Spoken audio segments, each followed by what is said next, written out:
자, 이제 교재 공법상 이용 제한 및 거래 규제를 보겠습니다. 앞으로 다시 가서 권리관계 조사 이제 분묘 기지권 끝났고요. 공법상 이용 제한 및 거래 규제 431쪽이네요. 그럼 이 공법상 이용 제한 및 거래 규제는 기본적으로 토지 이용계 확인서로 확인합니다. 그래서 토지 이용계 확인서가 샘플이 지금 현재 교재 432쪽에 나와 있죠. 찾았습니까?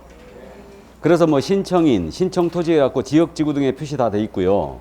그 확인 도면 지적도 같은 거 이제 그려져 있어요. 실제 발급 받으면. 그래서 이렇게 돼 있는데, 근데 토지 이용계 확인서로 모든 공법상 제한을 확인할 수 없어요. 그래서 이 공법상 제한은 기본적으로 토지 이용계 확인서로 확인하는 게 맞긴 맞는데 여기에 모든 사항이 나와 있지 않습니다. 그렇기 때문에 우리는 공법상 규제하는 법률이 너무 많아요. 그래서 100여 개 법률이 있는데 그중에 여러분들은 공법 시간에 일단 6개만 공부하는 겁니다. 그래서 개별법을 더 조사할 필요가 있다는 얘기죠.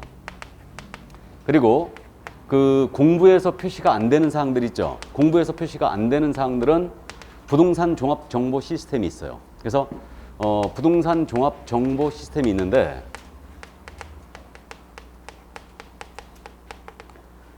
이게 그 현재 이걸 얘기하는 게 지금 국토부에서 이걸 얘기하는 게 그거 같아요. 일사편리.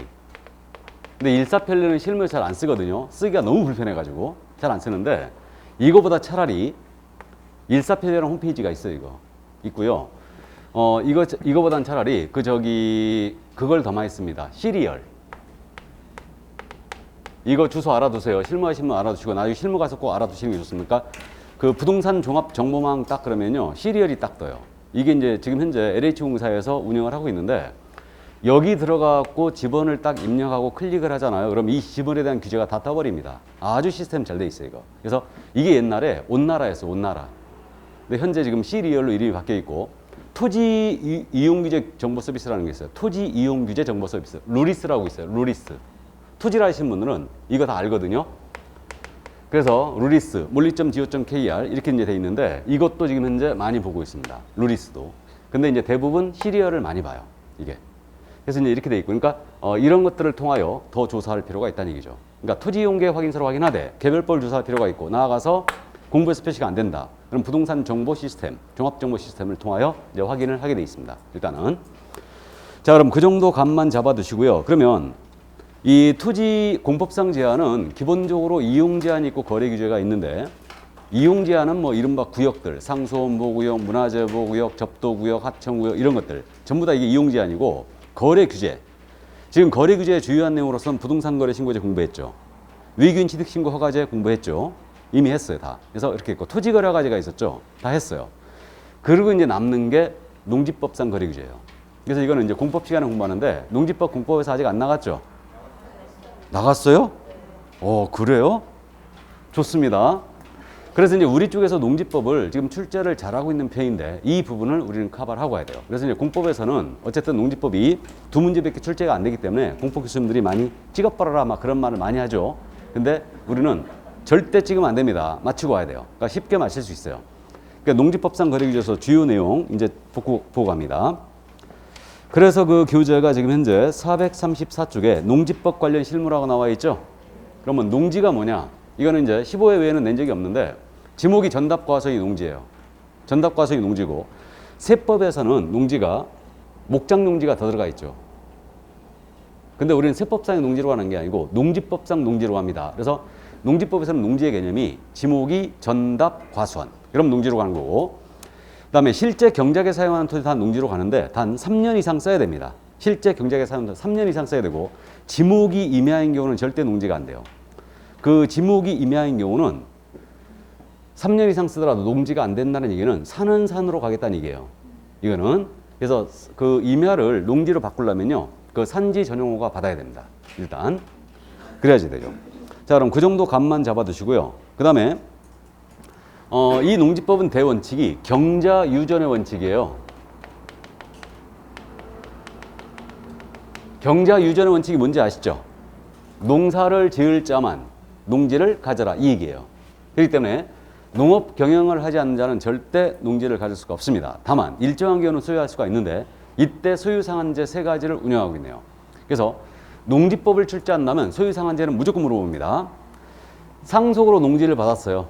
농사를 안 짓습니다. 농사를 짓는다면 소유상한이 없어요. 그러니까 상속받은 농지 중에서 10,000제곱미터 내에서는 그대로 소유할 수 있고요. 다음에 8년 이상 농사 짓다가 이농하는 거예요. 8년이어야 됩니다. 8년 이상 농사했다 이농을 했어요. 그러면 이농 당시 보유농지에서 역시 10,000제곱미터에서는 그대로 소유할 수 있어요. 그다음에 도시민이 주말 농장용으로 소유할 수 있다는 거 알고 있죠? 이거는 세대원 전부 합산 면적인데 1,000제곱미터 미만에 하나여 소유할 수 있죠. 그래서 이게 10,000,000이에요. 10,000,000 이렇게. 자, 그래서 이제 이 정도 감을 잡아 두시고요. 이게 농지 소유 상한제 꼭 이해를 해 두셔야 됩니다. 10,000,000. 그러면 농지 취득 제약 증명제. 우리 실무니까 농지를 취득하는 자는 농취증 받아와야 됩니다. 농지 취득 제약 증명을 받아와야 되는데 그 농취증에 대한 성격이거든요. 민법 시간에 들어봤을 것 같은데 이거 갑과 을이 농지에 대하여 매매를 하신 거예요. 을이 농취증 받아야 되죠. 그래야 자기 앞으로 이전기가 되는데 을이 농지 취득 제약 증명을 못 받은 거예요. 그러면 농지에 대한 매매 계약이 무효가 되는가? 이 문제가 있죠, 이거. 이제 근데 우리 대법원은 어떻게 판단했냐면 농취증은 농지에 대한 소유권 이전 등기할 때 필요할 뿐이다. 이 매매 계약 자체가 무효가 되는 것은 아니라고 했죠. 그대로 매매 계약은 유효합니다. 이전 느끼면 안 되는 거예요. 이게 토지거래 허가와 차이가 있죠.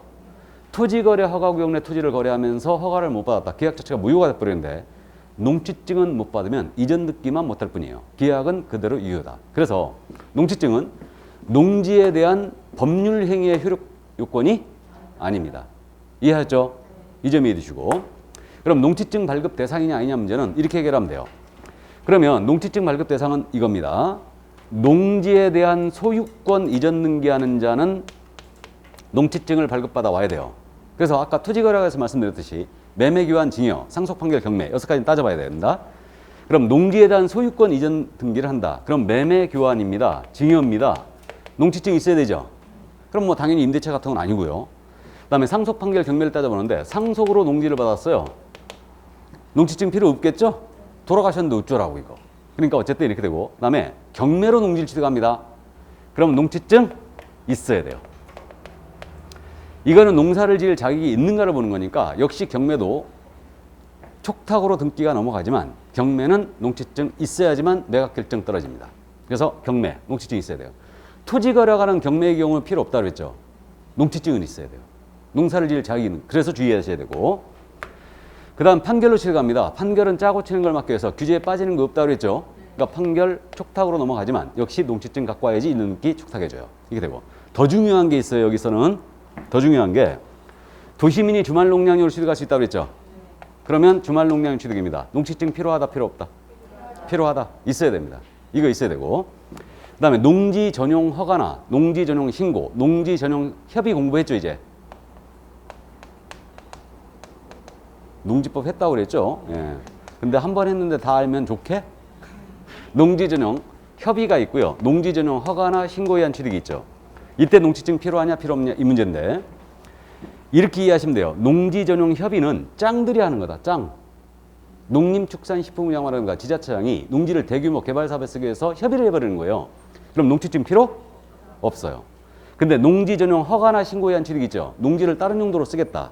이건 개인이 하는 거라 이해하시면 돼요. 이거는 그러니까 농지 전용 허가나 신고를 했다 하더라도 농취증 있어야 되겠죠. 있어야 됩니다. 그래서 이제 요거 꼭 구분하세요. 아주 잘 물어봅니다.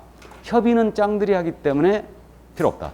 근데 허가나 농지 전용 허가나 신고는 이건 개인이 하기 때문에 있어야 된다라고 이해하시면 돼요. 그래서 이제 그렇게 이해해 주시고 나머지 뭐 참고 사항인데 국가나 지방자치단체가 농지를 취득하는 거예요. 농취증 필요할 것 같아요? 필요 없을 것 같아요? 필요 없죠? 당연히 필요 없어요. 그는. 근데 농지를 국가나 지방자치단체로부터 취득하는 거예요. 내가. 그럼 이때는 있어야 돼요. 있어야 되고 그 다음에 토지거래 허가증 받으면 농취증 필요 없다고 그랬죠? 의제된다고 그랬어요. 농취증 의제된다고 그랬습니다. 그래서 그 점도 이해해 주시고 농지를 시효로 취득해요. 시효. 시효 취득하는 거예요. 농취증 필요? 없겠죠. 왜 그럴까요? 이미 농사를 짓고 있었으니까. 그럼 마찬가지로 공유하던 농지를 분할함으로써 취득합니다. 그럼 이때 공유물 분할은 이전 늦게 하거든요. 보고 싶어서 들어봤는지 모르겠는데 어쨌든 공유물 분할하면 이전 늦게 서로 이전 늦게 하는데 이때도 농지증 필요 없죠. 왜요? 이미 농사를 짓고 있었으니까. 됐죠, 그럼? 그러니까 이제 쉽게 이해가 되고 이때 이거 꼭 기억을 해둬야 됩니다. 주말 농장용 전용 허가 신고 받아야 된다는 거, 있어야 된다는 거 꼭 이해를 해두세요. 자, 그럼 이 정도 이제 감 잡고요. 발급 절차인데 발급 절차도 여기서 관할을 주의하면 돼요. 우리는 지금까지 계속 시군 구청장이었거든요. 근데 여기 군수가 빠져요. 군수가. 농지증 발급 권한이 시구 읍면장이에요. 그래갖고 15회 때 치사하게 말해요. 농지에 대한 소유권 이전하는 자는 군수 등이 발행한 농지 취득자 증명을 제출한다. 이렇게 냈어요. 시험지 확 찢어버려야지 그러면. 어쨌든 그래서 시구 읍면장이다. 군수가 빠지고. 그 다음에 이거는 공동 신청이 아니야. 단독 신청하면 돼요. 매수인이 단독으로 신청하면 되고요. 토지거래는 공동 신청이었죠.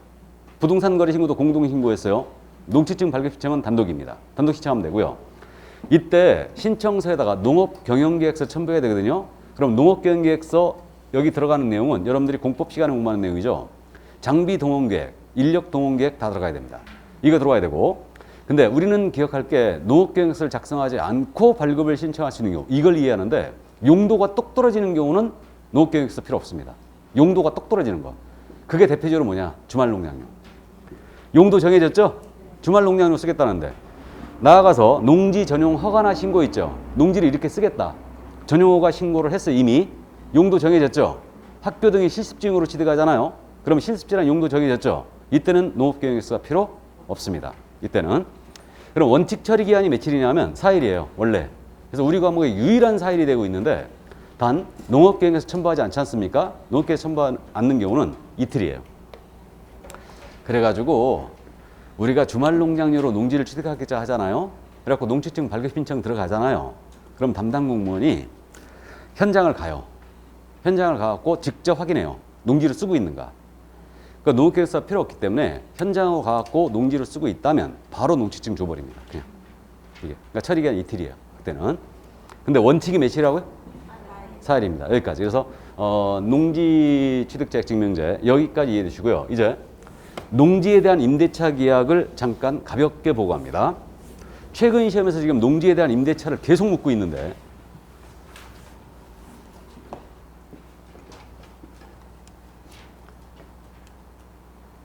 그 437쪽에 있죠. 농지에 대한 임대차는 437쪽에 맨 밑에 있죠. 찾았습니까? 자, 이 부분인데 우리 민법에서 들어봤을 것 같은데 농지에는 전세권 설정 등기할 수 있나요, 없나요? 없죠. 농지에는 왜 전세권 설정 등기가 안 되나요? 그렇죠. 소장농 방지를 위해서. 그죠? 그래서 금지해놨어요. 그러면 농지에 전세권이 안 되니까 임대차도 당연히 안 되죠. 안 되는데 그러니까 농지법이 허용하지 않는 한 농지를 임대할 수 없습니다. 농지법이 허용하는 한에서만 농지 임대가 돼요. 이게. 그러면 농지 임대차에 대해서는 일단 서명계약을 원칙으로 합니다. 왜 그러냐면 불공정한 거래를 막기 위해서. 그러니까 소장농 방지의 취지가 있기 때문에 우리 농지를 임차하는 사람한테 불리한 계약을 할 수도 있죠. 그러니까 농지에 대한 임대차계약은 반드시 서면으로 하게 돼 있습니다. 그래서 서면계약을 해야 되고 임차인이 대항력을 취득할 수 있거든요. 그래서 농지에 대하여 임대차 계약을 했어요. 그리고 이 임대차 계약에 대하여 시구 읍면장에게 확인을 받아요. 확인을 받고 농지를 인도받았잖아요. 그럼 다음 날서부터 대항력을 취득합니다. 그럼 농지의 양수인은 임대인의 지위를 그대로 승계해요. 그럼 대항력이 무슨 뜻인지 아시죠? 예를 들어서 갑이 을한테 농지를 임대를 했는데 이 상태에서 병에게 팔았어요. 그래도 이거 쫓겨나지 않고 계속 농사 지을 수 있다는 얘기죠. 이게 대항력이죠. 이게. 자, 그 다음에 임대차 기간도 정해져 있는데 최단 기간을 보호하고 있죠. 농지에 대한 임대차 기간 최단 3년 이상으로 해야 됩니다. 3년 이상. 다만 단연생 식물 재배지 있죠. 단연생 식물 재배는 최단 5년 이상은 해야 됩니다. 단연생 식물 대표적인 예가 뭐예요? 인삼, 유실수 이런 것들. 여기는 5년 이상 해야 됩니다. 그래서 비닐하우스, 뭐 농작물 경작인 비닐하우스 이런 것들은 다 5년 이상 해줘야 돼요. 이게. 그러나 기본 3년 이상 해야 됩니다. 그리고 묵시행위신 규정이 있어요. 임대인만 만료 3개월 전까지 거절 통지 안 했잖아요. 그럼 묵시행위신이 일어납니다. 그러니까 농지법상 임대차는 3자와 엄청 친해요. 숫자 3과. 그래서 이제 여기까지만 오늘은 하고 갑니다.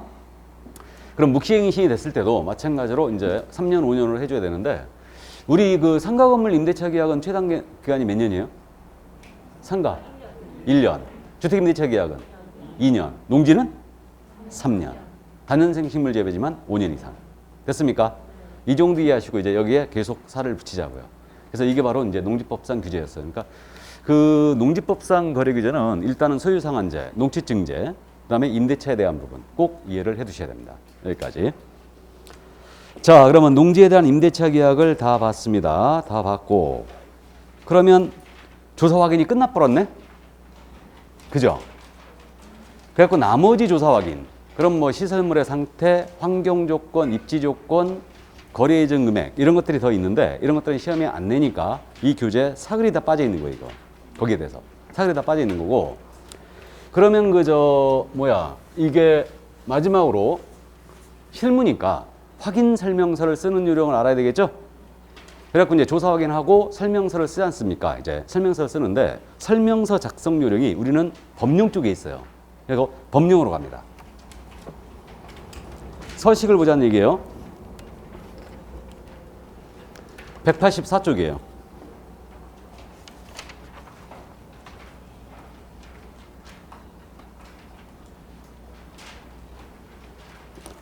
자, 그래서 184쪽에 확인 설명서 나와 있죠. 원래 그래서 이제 이 확인 설명서는 주로 실무 쪽으로 편제를 많이 하는 편인데, 설명서 문제 유형이 어떻게 나오냐면, 확인 설명서는요, 일단 설명서에 기재된 내용을 암기하고 있느냐, 기재 내용, 확인 설명서 작성 요령을 알고 있느냐, 작성 방법. 문제 유형이 이렇게 됩니다. 그러니까 이건 오리지널 실무예요. 그러니까 설명서 서식 내용을 통째로 다 암기하고 있어야 되고요. 작성 방법까지 다 알고 있어야 됩니다. 그래서 이거를 이제 여러분들이 부담스러워 합니다. 왜 부담스러워 하냐면요, 확인 설명 서식의 종류가 현재 4가지가 있죠. 주거용 건축물 서식이 있고요, 비주거용 서식이 있고, 토지 서식이 있고, 그다음에 임목, 공장재단, 광업재단 서식이 있어요. 주거용과 비주거용 서식은 4페이지예요. 그다음에 토지하고 입광공 서식은 3페이지입니다. 물론 마지막 페이지는 전부 다 4서식이 작성 방법이 수록이 돼 있어요. 작성 방법이. 그래서 이게 본문 내용이 지금 주거용과 비주거용은 3페이지, 토지하고 입광공은 2페이지. 이거 모두 암기해야 되거든. 그러니까 여러분들이 부담스러워 하는 거예요, 이거를. 그래서 우리가 확인 설명사항을 암기하는 주된 목적이 설명서 기재 내용을 암기하기 위해서 그러는 거예요. 그러니까 확인 설명사항을 시험에 내기도 하는데 요즘은 잘 안 내요. 안 내고, 확인 설명사항은 주로 이제 전속 시 공개할 정보와 연계해서 이제 같이 기억하고, 설명서 들어가는 내용을 기억하기 위해서 그걸 암기해 버리는 겁니다. 그럼 우리는 이제 시험에 대비하니까 원래 갖다 놓고 써보는 게 제일 좋은 방법인데, 이게 부담이 되니까 주거용 서식의 내용과 작성 요령을 철저히 숙지합니다. 주거용 서식은 모든 서식을 커버해요. 그러니까 주거용에서 빠지고 넣고 막 그러거든요. 그렇기 때문에 주거용 서식의 기재 내용과 작성 요령을 그대로 더 숙지하고, 나머지 서식은 차이점만 정리하면 문제는 그대로 풀어낼 수 있습니다. 이해하셨죠? 그렇게 잡고, 그 다음에 이제 구성이 4서식은 다 이렇게 돼 있어요. 먼저 표지, 제목이 들어가 있죠. 제목이 들어가 있고, 그 다음에 개혁공사 기본 확인 사항과 개혁공사 세부 확인 사항, 그 다음에 중개 보수, 그래갖고 로마자 1, 2, 3번으로 이렇게 나눠져 있고, 마지막에 서명 날인 칸 들어가 있고, 작성 방법이 마지막에 다 수록되어 있으니까 4서식이 전부 다 구성은 이렇게 돼 있습니다. 일단은. 그럼 우리는 이것을 세부 이상을 기본적으로 작성하여 쌍방 교부한 다음에 한 부는 보관하는 거죠. 단 공인전잠센터에 보관된 경우는 그러하지 아니하다. 이 정도 이제 이해하고 있고요. 그러면 이제 지금서부터 주거용 서식을 보자 이겁니다. 그리고 교재 186쪽으로 하면 중개사물 확인 설명서 1번 주거용 건축물 서식이 나오죠. 자, 그래서 일단은 그 주거용 서식이 표지, 제가 이렇게 이제 제목을 붙인 건데, 제목이 나오죠. 그래갖고 단독이냐 공동주택이냐 구분 표시하게 돼 있죠. 그리고 그 밑에 확인 설명의 근거 자료 표시란이 있어요. 그 제시했던 거 다 표시해야 되죠. 등기 권리증, 등기사항 증명서, 뭐 토지장 임야대장, 지적도 임야도 다 표시하게 돼 있습니다. 이게. 그 다음에 상태에 관한 자료 요구 사항란이 있죠. 상태에 관한 자료를 요구했잖아요. 불응했으면 불응 사실 다 기재해야 됩니다. 거기다. 그래서 이제 그렇게 이제 기재하게 돼 있고, 그 다음에 이제 로마자 1번 내려가서 개혁공사 기본 확인 사항으로 돼 있죠. 지금 개공의 기본 확인 사항을 했는데 이게 개공의 기본 확인 사항이라고 되어 있는데 사실은 이건 의뢰인에게 협력을 요구하지 못하고 개업공사가 직접 조사하여 기재한 난이에요. 그래서 이 부분 메모해 놓으세요. 기본 확인 사항이란 말 옆에다 가로 열고 직접 조사 기재 이렇게 메모하면 돼요. 직접 조사 기재. 우리 개업공사가 현장 조사를 하든 공부상 조사를 하든 직접 조사에 기재해야 돼요. 의뢰인에게 협력을 요구 못합니다. 이해하셨죠? 지금 186쪽 가고 있습니다. 서식. 그러니까 제목 옆에다 이렇게 이제 메모해 놓으시면 되고, 그래서 이제 내용으로 들어가면 1번 대상물의 표시란인데 토지와 건물로 나눠져 있고 토지는 소재지 면적 지목, 소지면을 기재하게 되어 있고 그 다음에 건축물란은 전용 면적 대지 지분, 준공 연도, 구조 용도 방향, 내진 설계 적용 여부 다 기재하고요. 위반 건축물 여부도 모두 기재합니다. 이때 방향 기재 요령은 미리 말씀드렸죠. 주택이라면 뭘 기준한다고요? 주실, 안방, 거실 등 주실 방향. 그 밖에 건축물은 주된 출입구 기준. 방향으로 조사 기재하고. 방향은 현장 답사하는 거예요.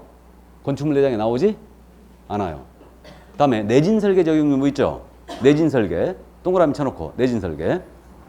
내진 설계 적용 여부는 건축물 대장을 떼보면 뒷면에 나와요. 내진 설계 됐는지 안 됐는지. 내진 설계가 뭔지 알죠? 지진. 이게.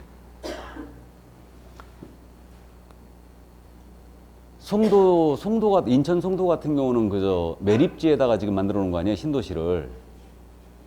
거긴 내진 설계가 처음부터 다 돼 있었어요. 뭐 경도 6으로 설계됐다든가 7로 설계됐다든가.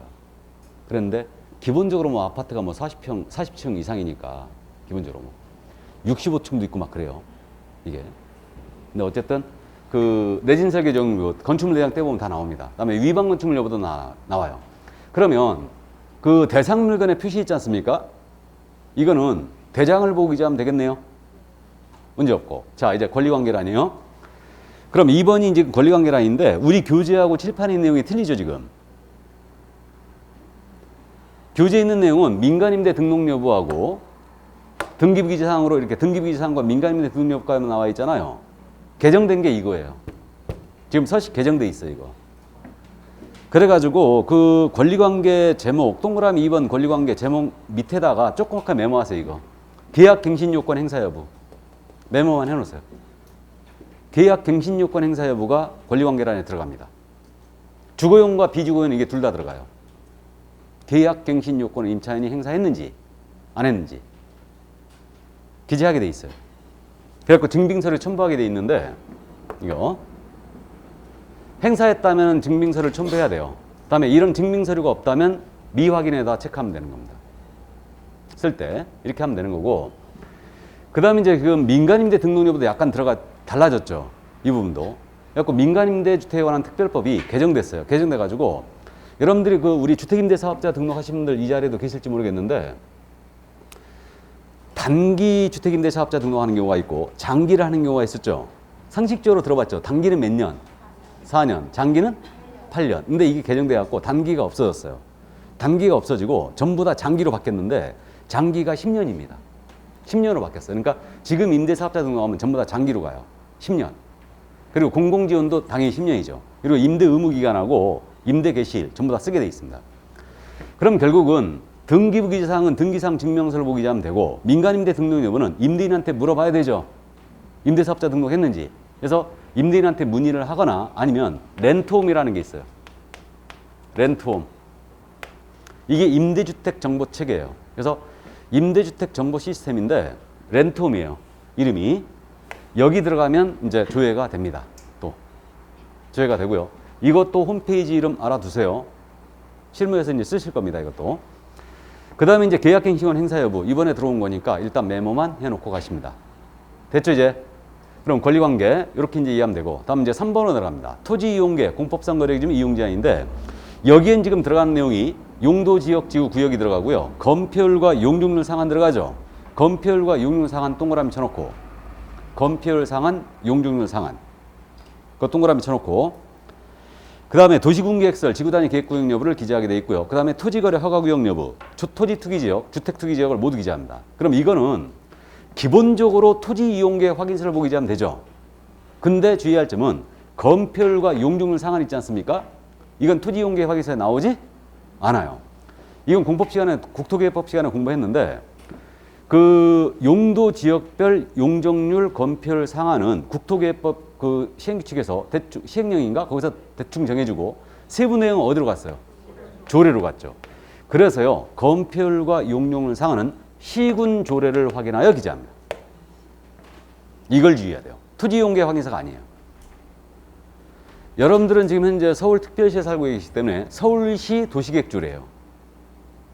서울시 도시계획조례. 거기를 보면은 아마 50조에서 60조 사이에 용도 지역별로 건폐율과 용적률 상한이 쫙 나와 있을 거예요. 그래갖고 여러분들 실무 가시면요 이걸 써야 되기 때문에 그 조례 확인해 갖고 출력을 해가지고 건폐율 용적률 상한을 쫙 책상 유리 밑에 껴두고 설명 쓸 때 참조해야 됩니다.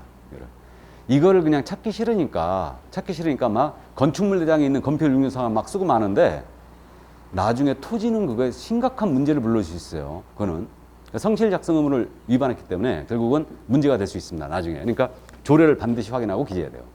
그다음에 지구 단위 계획과 도시군 계획이 있죠. 이거는 개공이 구청을 방문하든 시청을 방문하든 해갖고 직접 확인하게 기재하게 돼 있고 나머지 이제 용도 지역 지구구요. 그다음에 투기 지역과 토지거래 허가 구역 여부는 토지 이용 계획 확인서 다 나오고 공부에서 안 나오는 사항들이 있다고 그랬죠. 공부에서 표시가 안 되는 사항들은 뭘 보라고요? 부동산 종합 정보 시스템. 이걸 보기 기재합니다. 그리고 마지막으로 제가 이거 임세모 해놨죠. 임세모. 이게 무슨 뜻이에요? 임대차 중개할 때는 이 부분 기재를 안 할 수도 있다. 그래서 세모예요. 메모해놓으세요. 임대차 세모. 공법상 제한은 임대차 중개할 때 기재를 생략할 수도 있다. 그래서 세모예요. 이해하셨죠? 네. 자, 그럼 넘어갑니다. 옆에 페이지. 이제 두 번째 페이지로 가요. 입지조건란으로 들어가는데 입지조건란은 뭐가 들어가 있는가 눈여겨만 보시면 되는데 도로, 몇 메타 폭을 접하고 있으면 포장 여부 기재하게 돼 있고요. 대중교통수단, 몇 번 출구 다 이제 쓰게 돼 있고요. 그다음에 주차장 들어가죠. 주차장에 동그라미. 주차장은 시설에 들어가는 거 아니에요. 입지에 들어갑니다. 입지. 그리고 대중교통수단 이거 주차장, 교육시설, 판매 및 의료시설. 그러니까 교육시설, 학교 얼마나 떨어져 있고 판매, 의료시설. 이거 암기해야 됩니다. 입지에 뭐가 들어가는지 6가지예요. 도로, 대중교통, 주차장, 교육, 판매, 의료시설이 들어간다. 그럼 입지 조건은 현장 답사 기재하면 되겠네요. 그죠? 문제 없고. 다음 5번 난갑니다. 관리에 관한 사항 나누. 경비실 관리주체, 위탁관리냐 자치관리냐, 경비실이 있느냐. 이걸 현장 답사 기재하면 돼요. 문제 없고. 다음 비선호시설을 쓰게 돼 있는데 1km 내에 비선호시설 있는가 쓰라 그랬죠. 1km에 동그라미 치시고 쓰레기 소각장이나 화장장이 근처에 있느냐, 장례식장 1km 내에 있느냐 이런 걸 다 기재하게 돼 있어요. 그래서 비선호시설. 그럼 비선호시설 유무도 현장 답사 기재하면 되겠네요. 그죠? 공부조사가 아니죠. 그래서 이제 현장 답사 기재하면 되고 다음에 이제 7번 난 거래 예정 금액 기재하는데 거래 예정 금액과 더불어 중개가 완성되기 전 거래 예정 금액을 기재합니다. 거래 금액이 아니에요. 우리가 계약서 쓸 때 설명서를 쓰지만 거래 금액을 기재하는 게 아니고 거래 예정 금액이죠. 근데 실질적으로는 거래 금액을 기재하는 겁니다. 그래서 거래 예정 금액 기재하게 돼 있고 개별 공시지가와 건물 공시가 기재하게 돼 있죠. 이게 그래서 그저 개별 공시가 건물 공시가격 있죠. 이거는 토지장이라든가 그런 거 뛸 필요 없이 아까 시리얼이 있다고 그랬죠. 시리얼 들어가면 다 나와요. 다 나옵니다. 거기 들어가면 아파트 같으면 다 나와요. 자, 그래서 개별 공시가 건물 공시가격도 기재를 하게 돼 있어요. 그런데 개별 공시가와 건물 공시가격 있죠. 이 부분은 임대차 중개할 때는 기재를 안 할 수도 있어요. 그러니까 거기다 메모하세요. 개별 공시가 제곱미터당 해갖고 그 옆에 여백이 있죠. 칸이. 거기다 써놓으면 되지. 임대차 세무. 건물 공시가격 그 옆에 여백에다가 임대차 세무 해놓으면 되죠.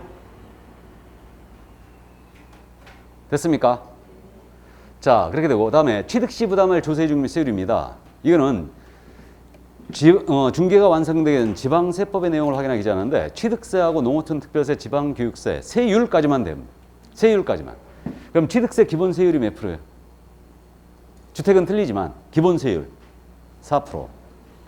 농어촌 특별세 취득세액의 10%, 지방교육세 취득세액의 20%.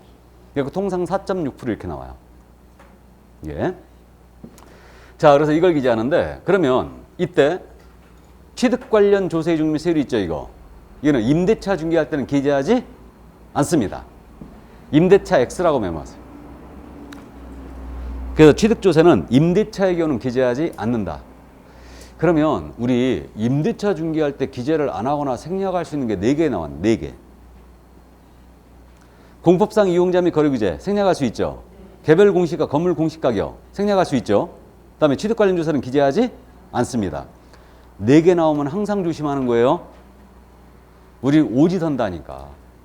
무슨 말인지 아시죠? 이건 암기하셔야 됩니다. 자, 그래서 이제 취득 관련 조세 여기까지가 기본 확인 사항이었어요. 자, 이제 세부 확인 사항으로 내려가는데, 세부 확인 사항은 제목이 세부 확인 사항이라고 돼 있지 않습니까? 근데 이거는 사고의 가능성이 크기 때문에 세부 확인 사항은 중개 의뢰인에게 쓰는 자가 제일 잘 알아요. 그러니까 의뢰인에게 협력을 요구하기 기재하는 거예요. 그래서 메모해 놓으세요. 세부 확인 사항 가로 열고 협력 요구 기재라고 메모해 놓으세요. 그 협력 요구 기재란 말이 의뢰인에게 협력을 요구한다는 얘기죠. 현장 답사 갔을 때 이게 나타나지 않을 수 있거든요. 그럼 이제 사고가 나기 때문에 협력을 요구하기 기재라는 얘기예요. 그럼 이제 9번란이 뭐냐면 이걸 왜 이렇게 메모해 놓냐면요. 시험에서 22했던 거 그렇게 낸 적이 있어요.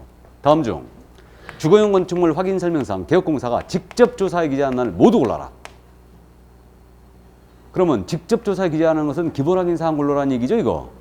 그렇게 낸 적도 있거든요. 그러니까 알아두셔야 됩니다.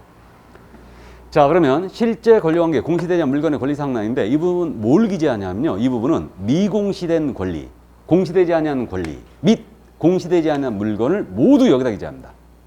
9번란에. 그러니까 미공시 권리는 대표적으로 유치권, 법정상권, 분묘기지권, 등기되지 않은 주택임차권, 상가임차권이 있죠, 이거. 여기다 기재하고 미공시 물건도 기재해요. 고가의 정원석이나 정원수, 나아가 광고탑, 부착물 이런 것들이 있으면 전부 다 여기다 기재합니다. 그럼 무허가 건물 있어요? 무허가 건물 여기다 기재해야 되죠? 그럼 이 부분은 원래 미공시사항이니까 현장 답사에 조사한다고 그랬죠? 하지만 분묘기지권 조사로 현장 갔어요. 땅바닥 아무리 이거 쳐다봐도 분묘기권 써있어 안 써있어요? 안 써있죠? 그러니까 이걸 놓치면 안 되더라. 그러니까 이 부분 기재 요령이 이거 중개 의뢰인이 매도 임대 의뢰인이 고지한 사항을 기재한다. 이렇게 돼 있어요. 고지한 미공시 권리, 미공시 물건을 기재합니다. 이해됐죠?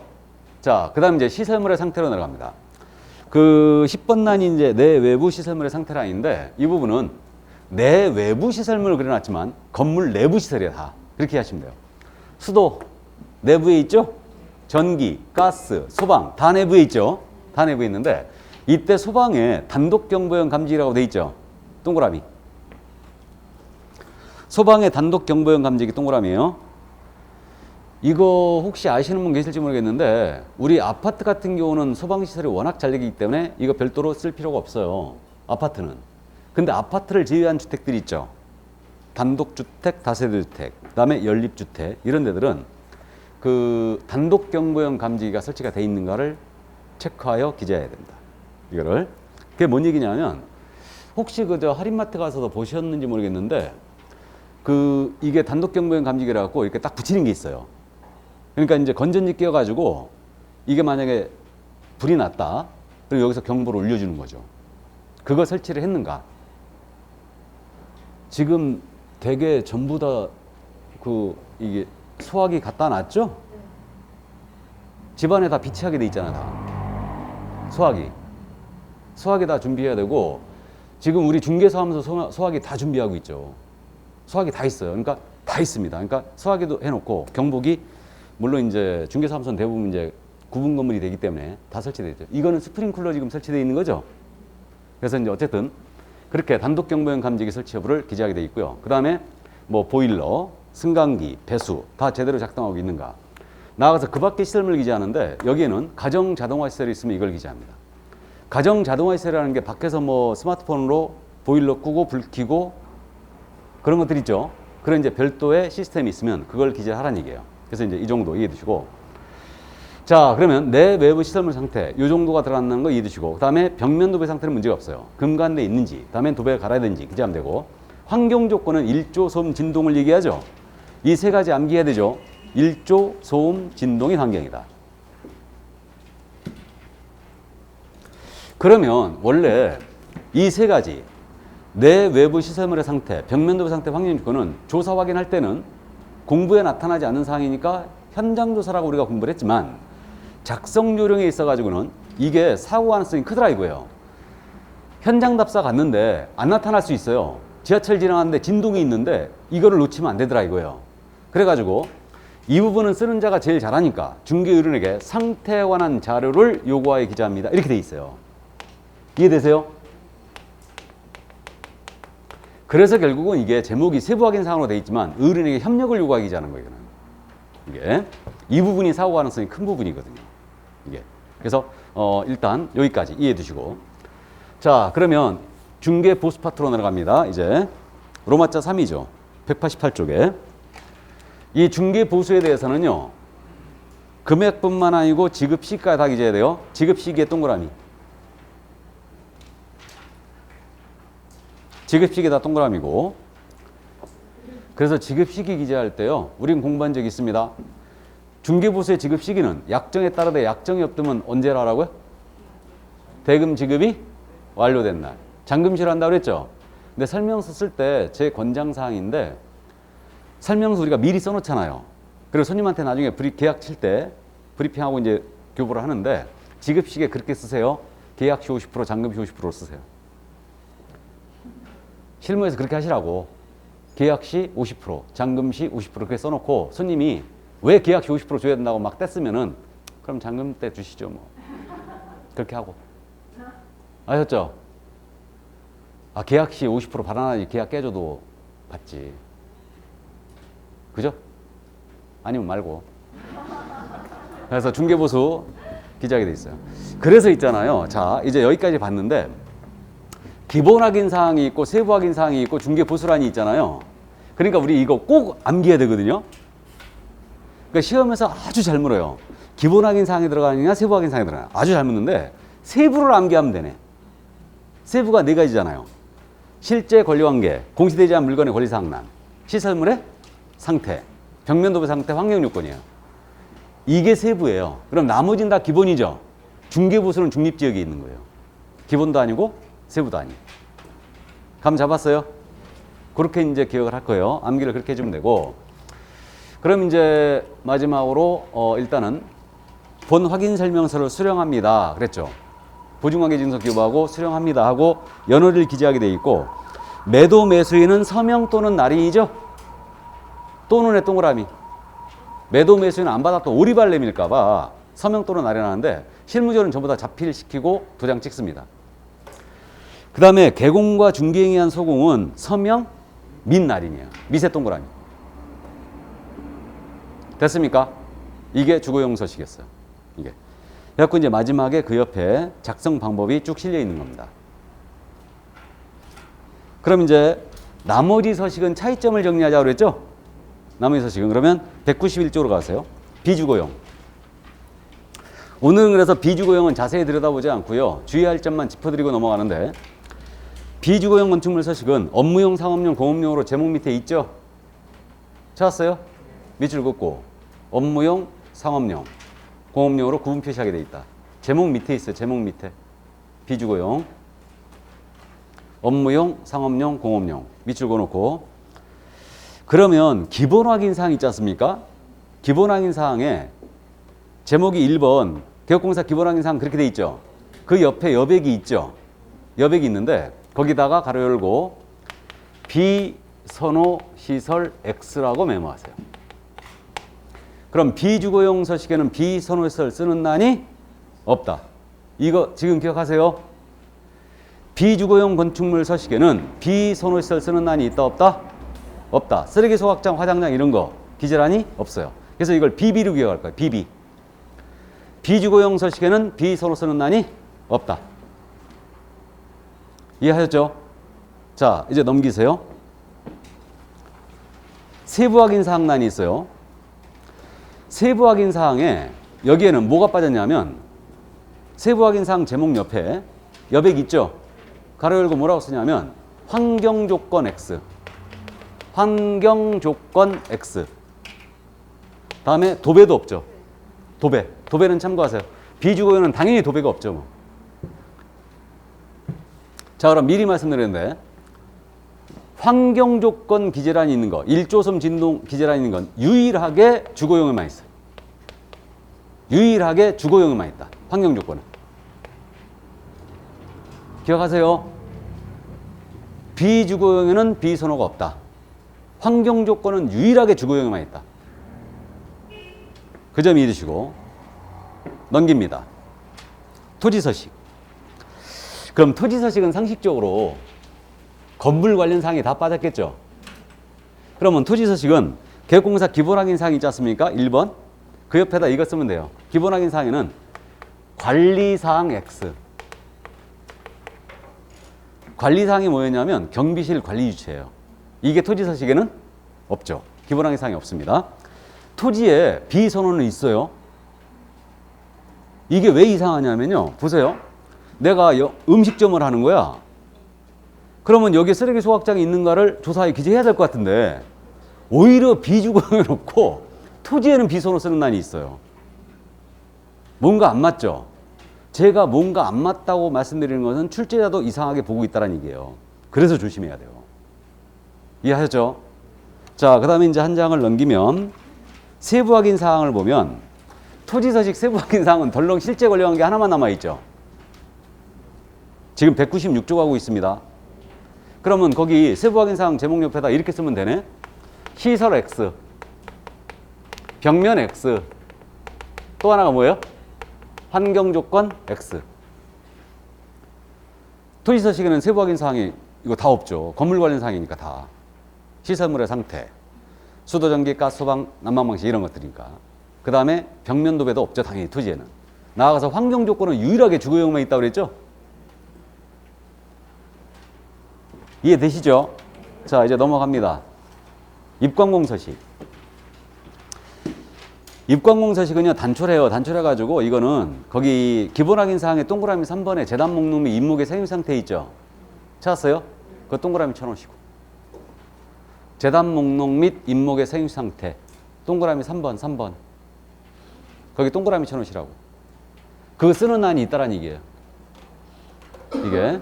그래서 이제 그 정도인데, 그래서 이제 오늘은 아무래도 이제 처음 지금 설명서를 봤는데, 마지막 결론은 공통으로 내서식, 공통기재사항이 뭔데?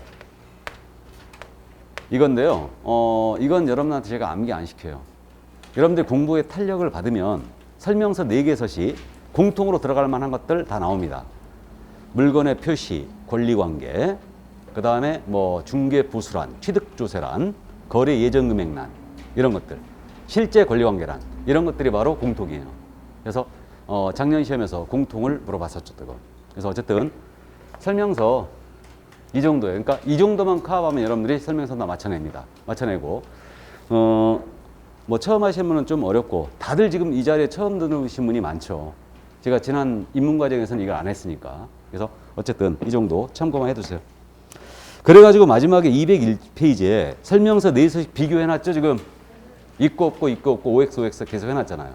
그래서 이제 참고해 두시고요. 자, 그러면 이제 다 봤습니다. 그럼 다시 실무 뒤로 가야 되죠. 실무 뒤로 가서 아직 수업 안 끝났어요. 지금 그 전자계약 제도를 보고 오늘 수업을 마칩니다. 전자계약 시스템 446쪽이요.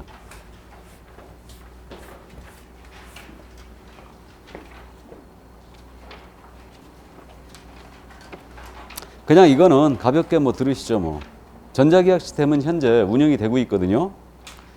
운영이 되고 있는데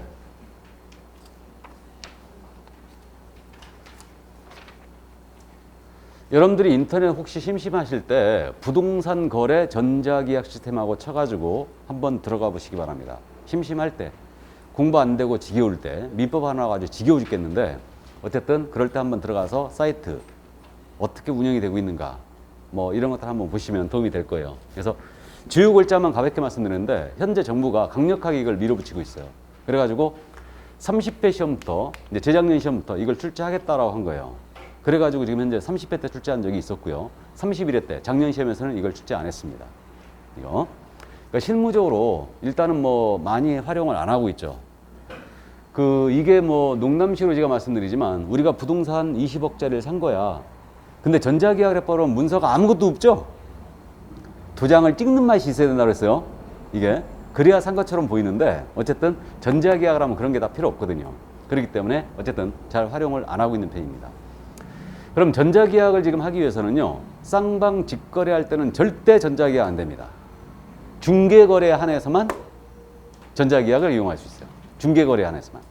우리 협회에서 신경을 좀 썼죠. 그러니까 중개업소 와야 됩니다. 전자계약을 하자면. 그렇게 돼 있고요. 그리고 이제 개공이 반드시 회원가입해야 돼요. 전자계약을 하기 위해서는. 그러니까 이 부동산 거래 전자계약 시스템에 회원가입해야 한다는 얘기예요. 회원가입해줘야 되고 당사자는 회원가입을 하면 불편하겠죠. 그러니까 당사자는 회원가입 필요 없어요. 이게. 대신 휴대폰이 꼭 있어야 됩니다. 휴대폰 본인 명의 휴대폰이 없으면 전자계약 못해요. 왜냐하면 우리 은행 거래하더라도 인증 날라오죠. 그렇듯이 인증을 받아야 되니까. 그래서 휴대폰 본인 명의 게 꼭 있어야 되고요. 그러면 결국은 이제 계약서 설명서를 개공이 다 작성합니다. 개공 작성하고 손님한테 브리핑을 해야 되죠. 계약 내용이라든가 확인 설명 다 해줘야 되죠. 그럼 브리핑할 때는 이제 화면에 띄워놓고 하거나 아니면은 태블릿 PC 이런 걸로 이제 제시를 하면서 노트북 이런 걸 제시하면서 이제 브리핑을 하는 거예요. 하고 설명을 다 하고 이제 서명을 받아야 되지 않습니까? 이때 이제 전자 서명을 하게 되는데 당사자는요. 이거 수기 서명이에요. 수기 서명이 뭔지 아시죠? 우리 카드 결제할 때 쓰잖아요. 그렇듯이 당사자는 이렇게 수기로 서명을 받아요. 사인 아닙니다. 분명히. 그래서 수기 서명을 받아요. 이걸 자필을 받고 우리 개업공사 있죠? 개공은 그야말로 전자서명이에요. 그러니까 공인인증서가 없어졌잖아요.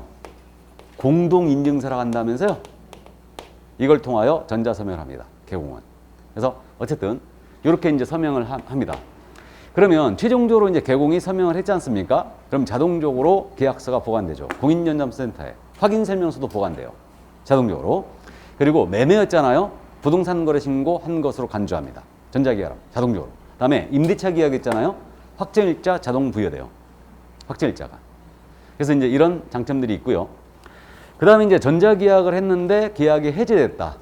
그럼 이때는 해제가 되면 해제 신고, 전자계약 시스템 바로 하면 됩니다. 해제 신고 바로 이제 하면 되고요. 해제할 수 있고요. 이게 이제 단점으로 좀 보이는데 최종적으로 우리 개공이 당사자 서명을 받고 본인이 서명을 했지 않습니까?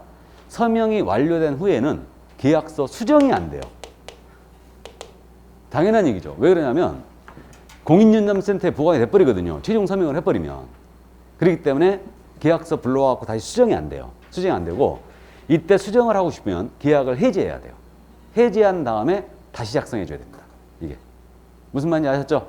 그래서 이제 이 정도. 이게 바로 전자계약 시스템이었고요. 그 전자계약을 하면 대출에 있어서 이율 약간 어드밴티지가 있어요. 그래서 은행마다 약간 차이가 있는데 0.1% 대출위에서 이제 약간 어드밴티지를 두고 있고요. 그 다음에 그 전자계약을 했잖아요. 그러면 법무대리인 여기 전자계약 시스템에 등록된 법무사들이 있어요. 그래갖고 이 법무사한테 위임을 하면 등기 이전 해야 되잖아요. 그럼 위임을 하면 이제 어드밴티지가 좀 있습니다. 이렇게 돼 있고 그 다음에 우리 3억 이하의 주택에 대하여 우리 신혼부부가 만약에 거래를 한다. 그럼 이때는 바우처 제도가 있어요. 중개보수 10만 원인가 지원해줘요. 이게 이제 바우처 제도죠. 그래서 바우처 제도가 있습니다. 그래서 이제 전자계약을 정부에서 활성화시키려고 아주 많은 노력을 기울이고 있죠. 이거 예산이 엄청 들어간 거거든요, 이것도. 그래갖고 어쨌든 잘 실무적으로 잘 안 쓰이고 있습니다. 제가 알기로 전국적으로 2,000건도 안 내는 걸로 알고 있어요. 계약 한 개, 전자계약 한 개. 그래서 어쨌든 이제 이런 제도가 있다는 거 이해만 일단 해두시기 바랍니다. 됐죠, 그럼? 이 정도. 자, 그래서 나머지 우리 교재 전자계약 시스템에 대해서 지금 현재 시스템에 있는 내용을 그대로 이제 쭉 옮겨놨어요. 그래서 심심할 때 한번 쭉 읽어보셔도 되겠네요. 그럼 다 했죠? 그래서 오늘 여기까지 하고요. 다음 주에 중개 실무 관련 법령, 주임법, 상임법, 경매 실명법 이런 내용들을 하면서 종강을 하도록 하겠습니다. 역시 만만치 않죠? 이게. 자, 건강 주의하시고 저는 다음 시간에 건강한 모습으로 뵙겠습니다. 수고하셨습니다.